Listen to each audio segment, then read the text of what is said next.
Hello hi friends film दुनिया को आपको स्वागत। जयराम सामल ओरफ जय भाई को किए बा न जाने। ओडिया फिल्म जगत में जड़े वरिष्ठ हास्य अभिनेता भाव में बेस परिचित थे जय भाई। से 1948 मसीह कटक जिला अंतर्गत महांगाठारे जन्मग्रहण करते। पिलाबेले से ड्रामा और गाँ गहली में होता पाला देखा से बेस भल पाते। पिलाबेलू स्कूल पढ़ुवा समय से अभिनय को निजर क्यारियर करने स्वप्न देखते। एमती भी एक समय थिला जेतेबेले से छोट थिले और कौन कारण रागिकी न खाई शोई जाउथिले।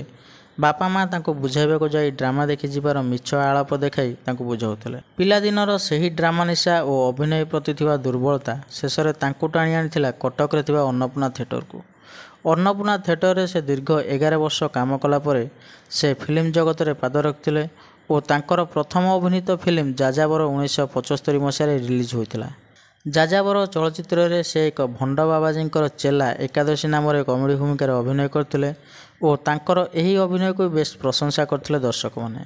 से दिन ठारू से आउ केबे भी पछको न चाहि गोटे पर गोटे फिल्म रे कमेडी भूमिकार अभिनय कर दर्शकों को हसाइथिले। जय भाई अभिनय व्यतीत जादू खेल भी माहिर थिले और अनेक चलचित्र से तांकर जादू खेलर चमत्कारिता देखाइथिले। से तांको जीवन भितर 300 रु अधिक चलचित्र रे काम करथिले।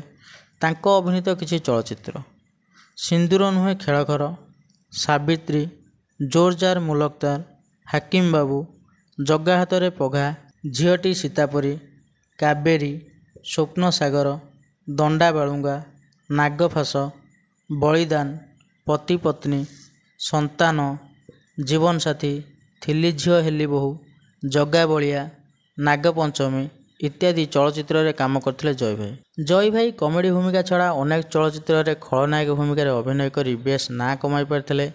एहा छड़ा से बहुत सीरियल रे मध्य अभिनय करथिले। जय भाई तांको अभिनय जीवन भितर बहुत सम्मान अधिकारी होइतिले, यथा 2007 मसीह फिटफाट बाइस्कोप पुरस्कार और 2009 मसीह गुरु केलुचरण महापात्र पुरस्कार। जय भाई एवं 76 वर्ष निज बासभवन भुवनेश्वर ठार रोचंती। जय भाईंकर अभिनय आपन को केमिति लागे आमको निश्चित कमेंट करेंगे। आशा करुच्ची भिडियोटी आपको भल लगी। जदि भिडियोटी भल लगी गोटे लाइक करेंगे और शेयर करेंगे। एमती आउ कहा विषय जानवा चाहते आमको कमेंट करेंगे। एमती नुआ नुआ भिडियो देखा फिल्म दुनिया चैनल को सब्सक्राइब करनियंतु, जहाद्वारा आमर समस्त भिडियो आप सर्वप्रथम देखिपारे। भिडियोटी को शेष पर्यंत देखिथिबारु आपनको धन्यवाद।